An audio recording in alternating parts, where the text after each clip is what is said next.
Sebelum lanjut ke video ini, alangkah baiknya teman-teman untuk menekan tombol like dan subscribe agar kalian tidak ketinggalan notifikasi dari channel ini.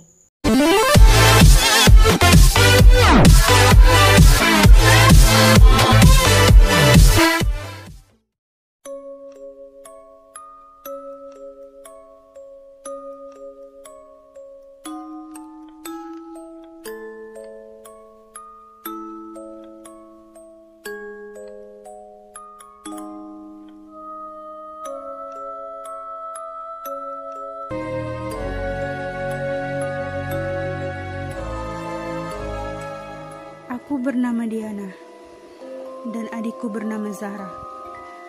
Aku dan keluargaku tinggal di sebuah desa yang jauh dari keramaian. Dan aku akan menceritakan pengalamanku. Di suatu pagi, kedua orang tuaku pergi ke rumah pamanku di kota sana.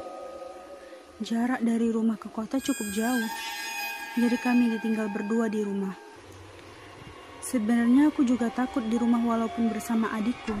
Terkadang adikku juga bawel atau apalah itu. Sebelum orang tuaku mengirim pesan kepadaku jangan keluar dari rumah karena orang tuaku takut aku kenapa-kenapa. Akhirnya orang tuaku pergi dan aku di rumah bersama adikku hanya berdua. Siang pun berlalu. Kini hari menjelang maghrib. Pohon mangga di sebelah rumahku cukup seram. Aku bahkan tidak berani ke sana. Akhirnya malam pun tiba. Suasana mendung dan akhirnya pun hujan, ditambah angin yang sangat kencang, hingga ranting pohon menyentuh atap rumahku. Petir di mana-mana, membuat jantungku berdegup kencang. Adikku terus menangis ketakutan, tapi aku berusaha untuk membuat dia tidak panik dan takut. Suasana semakin mencekam, aku juga merasa sudah takut. Tiba-tiba lampu pun mati. Di sini suasana semakin mencekam. Aku mulai ketakutan. Aku juga merasa pengen nangis, tapi tiba-tiba terdengar suara wanita tertawa di samping rumahku. Di situ aku semakin takut, bahkan rasanya ingin pingsan.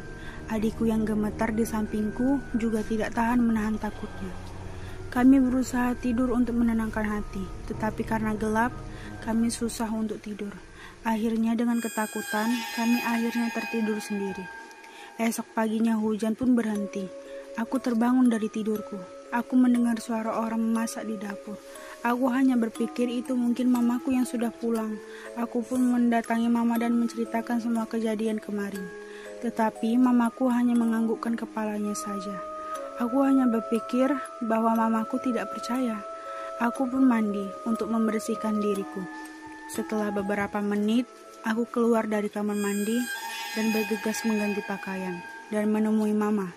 Tapi setelah aku temui, ternyata mama sudah tidak ada. Aku berpikir bahwa mama pergi keluar sebentar. Aku pun menunggu.